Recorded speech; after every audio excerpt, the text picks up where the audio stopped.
പിതാവിന്റെയും പുത്രന്റെയും പരിശുദ്ധാത്മാവിന്റെയും നാമത്തിൽ ആമേൻ. എൻ്റെ പ്രിയപ്പെട്ടവരെ, ഇന്ന് തിങ്കൾ സെപ്റ്റംബർ 23 ചൊവ്വാഴ്ച. അമ്മേ പരിശുദ്ധമേ, അമ്മേ പരിശുദ്ധമേ, ദൈവമാതാവേ, കൃപാസനത്തിലൂടെ ഞങ്ങൾക്കും ഞങ്ങളുടെ ദേശത്തിനും അമ്മ മധ്യസ്ഥം തേടി തന്ന എല്ലാ അനുഗ്രഹങ്ങൾക്കും കൃപകൾക്കും ഞങ്ങളിപ്പോൾ ഹൃദയം നിറഞ്ഞ നന്ദി പറയുന്നു. അമ്മേ പരിശുദ്ധമേ, ദൈവമാതാവേ, 2004 ഡിസംബർ 7 ഉച്ചകഴിഞ്ഞ് 2:30 കൃപാസനത്തിൽ സംഭവിച്ച അമ്മയുടെ പ്രത്യക്ഷപ്പെടലിനെ കുറിച്ച് തിരുസഭയ്ക്ക് സമർപ്പിച്ചിരിക്കുന്ന പഠനരേഖകളുടെ മേൽ സഭാത്മകമായ പഠനം ആരംഭിക്കുവാൻ ഞങ്ങൾ പ്രാർത്ഥിക്കുന്നു. അമ്മേ പരിശുദ്ധമേ, ഭൂസ്വർലോകങ്ങളുടെ രാജ്ഞിയായ അങ്ങയ്ക്ക് ഭൗമ സംരക്ഷണത്തിനായി പ്രപഞ്ചപ്രകൃതിയെ തന്നെ തിരുസഭ പ്രതിഷ്ഠിക്കുവാൻ ഈ പ്രത്യക്ഷീകരണ വഴി ഇടയാക്കണമേ. പരിശുദ്ധമ്മേ, ജപമാല മാതാവേ, സകല കൃപാസനം പ്രാർത്ഥനകളോടും ചേർത്ത് ഞങ്ങളിപ്പോൾ പ്രാർത്ഥിക്കുന്ന ഈ കുടുംബത്തിന്റെ പ്രത്യേക നിയോഗം.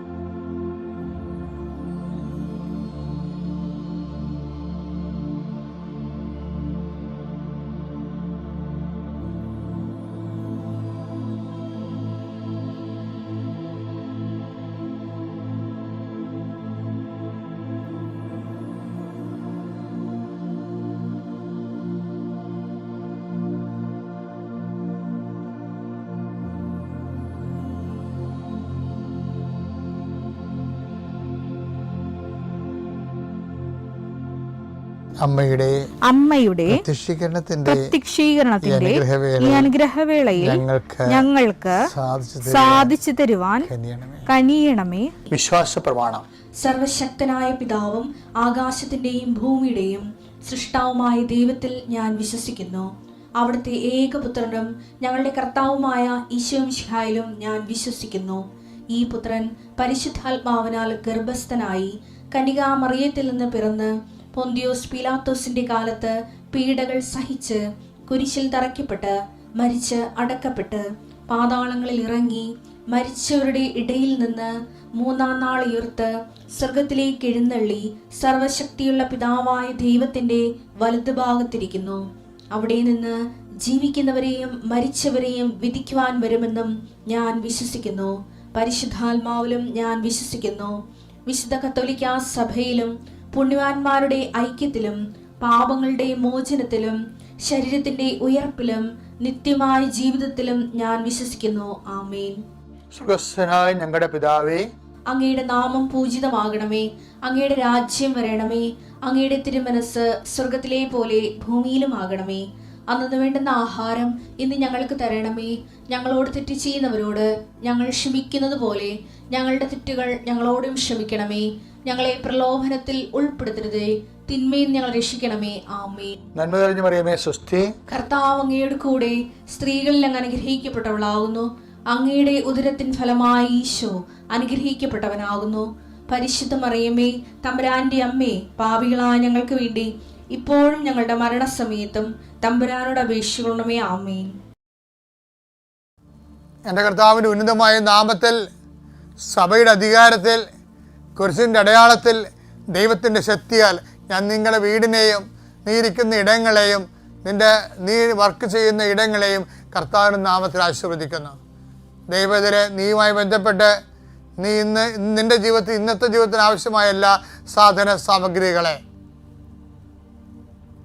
അത് ഫയലാകാം, പേപ്പറാകാം, വേറെ എന്ത് സംഭവമായ അത് കയ്യിലെടുത്തുകൊണ്ട് ആശീർവാദം മേടിക്കും. മക്കളെ, കർത്താവെ, കന്നുകാലി വളർത്തി ജീവിക്കുന്നവരുണ്ട്, കടകമ്പോളം ചെയ്ത് ജീവിക്കുന്നവരുണ്ട്, ബ്യൂട്ടി പാർലർ നടത്തി ജീവിക്കുന്നവരുണ്ട്, ഓരോരോ ചെറിയ ബിസിനസ് നടത്തിയിട്ട് ബേക്കറി നടത്തി ജീവിക്കുന്നവരുണ്ട്, ചെറുകിട വ്യവസായങ്ങൾ.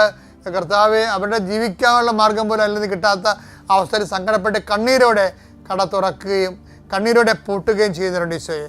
അവരെ ഞാൻ അങ്ങയുടെ തിരുസഭയെ ഏൽപ്പിക്കുന്നു. അവർക്ക് അതുകൊണ്ട് ജീവിക്കാൻ പറ്റത്തില്ലേ ദൈവമേ, അവർക്ക് ജീവിക്കാൻ പറ്റുന്ന ഒരു ഇടം, ഒരു സ്ഥലം, ഒരു സംരംഭം അവർ കാണിച്ചു കൊടുക്കാൻ പരിശുദ്ധമ്മ കനാര കല്യാണത്തിൽ ചെന്നിട്ട് അവർക്ക് വീഞ്ഞില്ലെന്ന് പറഞ്ഞുകൊണ്ട് കർത്താവിന് ആ വിഷയത്തിലേക്ക് കൊണ്ടുവന്ന പരിശുദ്ധമ്മ, അധികാരമുള്ള അമ്മ, നിന്നെ അനുഗ്രഹിക്കുകയും നിനക്ക് ജീവിക്കാൻ, നിനക്കും മക്കൾക്ക് ജീവിക്കാൻ പുതിയൊരു ഇടം നൽകുകയും ചെയ്യട്ടെ. കേസ് അകപ്പെട്ടിരിക്കുന്നവരെ, കള്ളക്കേസ് അകപ്പെട്ടിരിക്കുന്നവരെ, അതുപോലെ തന്നെ വാക്ക് തർക്കങ്ങളിൽപ്പെട്ടിരിക്കുന്നവരെ, അതുപോലെ ഭീഷണിക്ക് പെട്ടിരിക്കുന്നവരെ, അതുപോലെ അതിർത്തി തർക്കങ്ങളുള്ളവരെ, അതുപോലെ കേസ് കടലിൽ അനുകൂലമായി വിധിക്ക് വേണ്ടി പ്രാർത്ഥിക്കുന്നവരെ, ഇങ്ങനെ ഓരോരോ കാര്യങ്ങൾക്ക് വേണ്ടി, അതുപോലെ പരീക്ഷയുടെ ടെസ്റ്റിന് റീടെസ്റ്റിന് കൊടുത്തിരിക്കുന്നവരെ, അതുപോലെ തന്നെ ഓരോ വിഷയങ്ങൾക്ക് വേണ്ടി അനുകൂലമായ തീരുമാനങ്ങൾക്ക് വേണ്ടി കാത്തിരിക്കുന്നവരെ, അവരെ കർത്താവിൻ്റെ തിരുസന്നിധിയിൽ സമർപ്പിച്ച് പ്രാർത്ഥിക്കുന്നു. വിവാഹത്തിന് വേണ്ടി ഒരുങ്ങുന്നവരെ, വിവാഹത്തിൻ്റെ പണം സമ്പാദിക്കുന്നതിന് വേണ്ടിയുള്ള പരക്കമ്പാശ നടത്തുന്നവരെ, വീട് സ്ഥലമില്ലാത്തവരെ, സ്ഥലമെങ്കിലും കിട്ടാൻ വേണ്ടി, വീടെങ്കിലും കിട്ടാൻ വേണ്ടി അരഞ്ഞു നടക്കുന്നവരെ, അവരുടെ ഉദ്യമങ്ങളെ കർത്താവിൻ്റെ നാമത്തിൽ ആശീർവദിക്കുന്നു. Power and grace. ഇപ്പം ഇന്ന് ഒരു സാക്ഷ്യം ഉണ്ടായിരുന്നു. ഒരു ഭർത്താവിനെ ഭയങ്കര ഇഷ്ടപ്പെട്ടായിരുന്നു. അത് ഒരു ഭർത്താവിന് ഈ ബ്ലോക്ക് നല്ല ഒരു 80% ബ്ലോക്കാണ്. അപ്പം വൈഫിനോട് അയാൾ ആശുപത്രി വെച്ച് ചോദിക്കുകയാണ്, എടോ ഞാൻ ഓപ്പറേഷൻ കൊണ്ട് ഈ ബ്ലോക്കിൽ നിന്ന് രക്ഷപ്പെടുമോ? അപ്പോൾ വൈഫ് പറയുന്നൊരു ഉത്തരവുണ്ട്, ഞാൻ ദൈവമായിട്ടൊരു ഉടമ്പടിയിലാണ്, അത് സത്യസന്ധമാണ്. സത്യസന്ധമാണെങ്കിൽ ഞാനത് നിങ്ങൾക്ക് വേണ്ടി എടുത്തതാണ്. അപ്പോഴും എൻ്റെ ഉടമ്പടിയിൽ എനിക്ക് വിശ്വാസമുണ്ടെന്ന്. എന്താ ഈ മനുഷ്യന്മാരൊക്കെ ഇപ്പം ഇങ്ങനെ ഉടമ്പടി ജീവിക്കണേ. എന്നുവെച്ചാൽ ഹസ്ബൻഡിൻ്റെ ഹോസ്പിറ്റലിലോ അല്ലെങ്കിൽ ആരോഗ്യത്തിലോ അല്ലെങ്കിൽ ഓപ്പറേഷൻ പ്രൊസീജിയറോ ഒന്നുമല്ല, ഞാനും ദൈവമായിട്ടൊരു ബന്ധമാണ്. അപ്പോൾ ആ വ്യക്തിക്ക് എന്തുമാത്രം ബോധ്യങ്ങളാണ് കിട്ടിയിരിക്കുന്നത് നോക്കിയേ.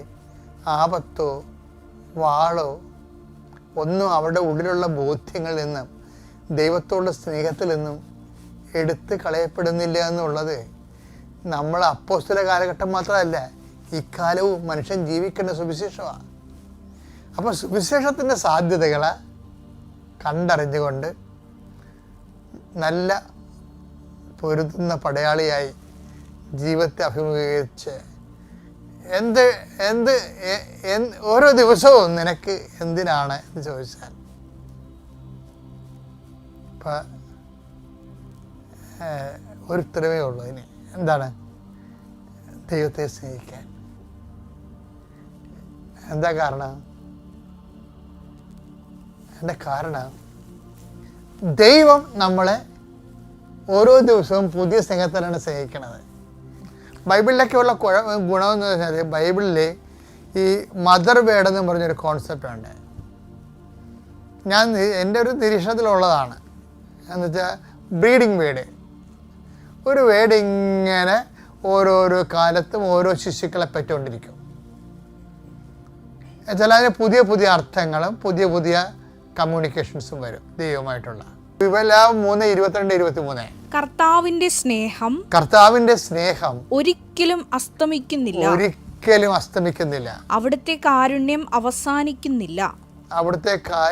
അവസാനിക്കുന്നില്ല. ഓരോ പ്രഭാതത്തിലും അത് പുതിയതാണ്. അവിടുത്തെ വിശ്വസ്തത ഉന്നതമാണ്. ഇത് സംഭവിച്ചല്ലേ, അവിടുത്തെ വിശ്വസ്തത ഉന്നതമാണ്. അതായത് അത് ഒന്നിനു വായിച്ചത്, കർത്താവിന്റെ സ്നേഹം ഒരിക്കലും അസ്തമിക്കുന്നില്ല. അതിനാണ് പ്രാധാന്യം. അതാ പ്രശ്നത്തില് സൂര്യന് അസ്തമയമുണ്ട്, വൃദ്ധിക്ക് ക്ഷയം ഉണ്ടാവും. അഭിവൃദ്ധിയില്ലേ, അഭിവൃദ്ധിക്ക് ഒരു ക്ഷയം ഉണ്ടാവില്ല. കർത്താവിൻ്റെ സ്നേഹത്തിൻ്റെ പ്രത്യേകത ഒരിക്കലും അസ്തമിക്കുന്നില്ലെന്നാണ്. അത് നമ്മൾ എന്തുമാത്രം മനുഷ്യരാശി 2000 കൊല്ലം ആയിട്ട്, 2000 അല്ല, സങ്കീർത്തനം എഴുതിയിട്ട് ഇതിന് 3000 കൊല്ലമായിട്ടുണ്ട്. ഇന്ന് വരെ ധ്യാനിച്ചാൽ തീരാത്തിട്ട ഒരു വാക്കാണ്. കാര്യം കർത്താവിൻ്റെ സ്നേഹത്തിന് ഉദയം മാത്രമേ ഉള്ളത്. ഒരിക്കലും അസ്തമിക്കണില്ലെന്ന് പറഞ്ഞാൽ അർത്ഥം എന്താണ്? ഉദയം മാത്രമേ ഉള്ളൂ. പുതിയ പുതിയ ദൈവസ്നേഹമാണ്. പുതിയ പുതിയ ദൈവസ്നേഹത്തിലാണ് ദൈവം നമ്മളെ സ്നേഹിക്കണമെങ്കിൽ നമ്മുടെ മുമ്പിലുള്ള ഒരു ചലഞ്ച് എന്താണ്? എന്തിനാണ് ഒരു ദിവസം, ഞാൻ ഇന്നലെ പറഞ്ഞില്ലേ നിങ്ങളോട്, എന്തിനാണ് ഒരു ദിവസം എന്ന് ചോദിച്ചു കഴിഞ്ഞാൽ ദൈവത്തെ പ്രത്യേകമായ വിധത്തിൽ സ്നേഹിക്കാൻ വേണ്ടി. അത്യപൂർവ ദൈവാനുഭവങ്ങൾ ഇനി നിങ്ങൾക്കും സ്വന്തം. ഈ യൂട്യൂബ് ചാനൽ ഇതുവരെ സബ്സ്ക്രൈബ് ചെയ്തിട്ടില്ലെങ്കിൽ ഇപ്പോൾ തന്നെ സബ്സ്ക്രൈബ് ചെയ്യുക. ഈ വീഡിയോ ഇപ്പോൾ തന്നെ നിങ്ങളുടെ സുഹൃത്തുക്കൾക്ക് ഷെയർ ചെയ്തുകൊണ്ട് കർത്താവിൻ്റെ പ്രേക്ഷിതരാകുക.